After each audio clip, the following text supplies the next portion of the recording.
Ini adalah bentuk protes kami pada perusahaan yang mengambil keuntungan di sawang.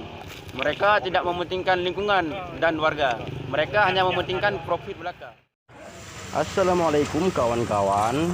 Ketemu lagi dengan channel kita bersama Chan Channel. Kali ini kita bakal membahas soal pembangunan jalan sawang untuk siapa. Detailnya, pembangunan jalan sawang itu siapa yang paling diuntungkan? Secara teknis, mobil bermuatan berat dengan jalan bergelombang otomatis bakal memakan lebih banyak bahan bakar. Mari kita lihat Effendi yang memposting statusnya di grup Haba Urung Sawang. Itu memaparkan sejumlah masalah yang terjadi di sawang, dan masalah ini juga belum pernah tertangani sampai hari ini. Masalah ini berlarut-larut. Mari kita lihat siapa yang paling diuntungkan dalam masalah ini. Yang pertama, itu dia perusahaan penyedia batu gajah untuk pembangunan jeti sayap kanan Krumane, dan proyek ini dipegang oleh saudara kita juga dari Muara Batu, Bang Adi namanya kalau tidak salah, tapi saya kurang tahu juga siapa nama aslinya dan perusahaan apa. Intinya juga beliau mendapatkan keuntungan di sini. Nah, sekarang kan kita lihat bahwa truk batu gajah sekarang kan sudah menggunakan truk kecil, tidak menggunakan lagi dump truck yang super gede. Dan hal ini mungkin ada perubahan karena pembangunan jalan sawang. Jalan sawang kan tidak tahan, spesifikasinya tidak sesuai dengan muatan dump truck, dan status jalan pun masih standar kecamatan, bukan standar nasional. Semestinya ini harus dilakukan perubahan oleh saudara-saudara kita yang telah maju dan menang di dewan.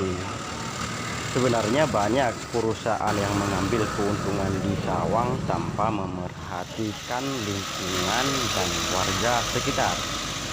Sebenarnya ada 6 perusahaan konstruksi kalau nggak salah, malah lebih. Seperti Abajaya misalnya, Bohana Jaya, perusahaan batu gajah yang saya sebutkan tadi. Ada Kutaraja ini yang mobil merah, truk merah ini. Nah, terlihat jelas bahwa ini milik Kutaraja, juga ikut mengambil keuntungan di sawang Aceh Utara.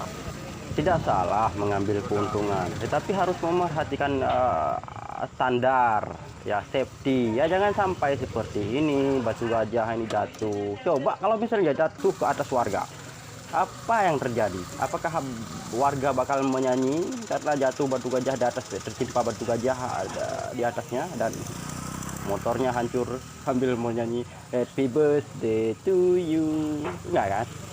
Mereka akan kesakitan dan menjadi korban. Bisa-bisa mereka bakal mati tertimpa batu gajah. Ini yang kita protes. Harus ada safety, harus mengikuti standar mainnya, ada SOP-nya. Tapi aturan hukum di sini tidak berlaku. Itu lihat, muatannya itu melebihi kapasitas, maka bahaya itu bakal terjadi. Ini yang sangat kita khawatirkan dan kita protes. Bukan semacam iri dibilang nggak bekerja di sana, bukan. Kita memiliki pekerjaan sendiri ya kan, sebagai konten kreator.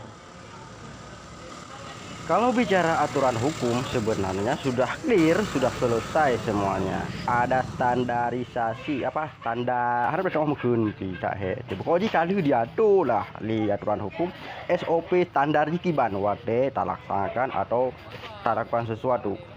Harus memerhatikan lingkungan, warga sekitar, kan sudah disebutkan dalam pembangunan yang berkelanjutan atau sustainable development berbasis triple P, meliputi planet, people, and profit, serta prosedur. Tetapi kalau di sawang itu semacam tidak ada hukum. Hukum hanya berlaku ke bawah, tajam ke bawah, persis seperti pisau. penyelenggara negara yang patutnya melindungi warga dan memberikan kesejahteraan untuk masyarakat rakyatnya malah semacam bersetubuh dengan perusahaan-perusahaan. Mereka lebih mementingkan perusahaan ketimbang risiko ISPA yang diterima oleh warga. Pemerintah tidak begitu respect dengan persoalan warga. Bisa dilihat. Ini buktinya guys. 3 dari 4 mobil hanya 1 truk yang milik masyarakat. Lebihnya itu milik perusahaan. Bisa kita lihat. Ini mobil apa namanya kita ada. Ya kan? Di belakangnya hadir Sana Jaya. Itu mereka juga yang mendukung. Lagi-lagi warga menjadikan Facebook tempat curhat terbaik. Apa yang ditulis itu yang terbaca. Sawang seperti milik pengusaha. Jelas. Ini yang terjadi Sawang. Malah mantan ketua forum Gusi itu bilang, separah inikah Sawangku? Jadi kita harap jangan ada yang marah. Kita bawa santai aja masalah ini. Ya karena Allah pun sudah menyebutkan di dalam Al-Quran bahwa kerusakan juga dipicu oleh manusia itu sendiri yang membuat kerusakan dan penghancuran baik di gunung atau di darat, begitu juga di laut. Karena masalah besarnya adalah kita tidak lagi kompak, kita tidak bersatu. Itu masalah besar orang Sawang. Tidak ada satu himpunan atau organisasi apapun di Sawang yang menekankan kekompakan, fokus terhadap persoalan-persoalan di Sawang. Sampai mesu ketika kepentingan draw di dalamnya hana, maka berkuar-kuarlah di Facebook di ini itu jangan. Kita harus memiliki patron, mana yang baik dan mana yang benar, mana yang salah, mana yang betul. Ban kadroi dalam pelaku juga beja kemah. Sebagai solusinya untuk perusahaan-perusahaan yang mengambil keuntungan di Sawang, itu cobalah sedikit memikirkan bagaimana berkontribusi untuk masyarakat, kata lain dari untuk planet and people lah. Misalnya untuk masyarakat itu dipikirkanlah bagaimana agar tidak meminimalisir debu misalnya. Itu jangan hanya sebatas disiram jalannya. Itu ada juga misalnya hal-hal lain seperti memberi susu beruang demi agar tidak terjangkit penyakit ISPA misalnya. Hal-hal yang berkaitan langsung dengan pekerjaan atau di lapangan yang bersentuhan langsung dengan masyarakat. Misalnya CSR perusahaan misalnya. Ini kan jarang diangkat oleh media. Itu juga dibagilah ke tempat yang dieksploitasi dan dieksplorasi. Seperti Abadaya, kalau CSR bagi di kuku sementara yang mengambil manfaat di sawah. Itu jangan.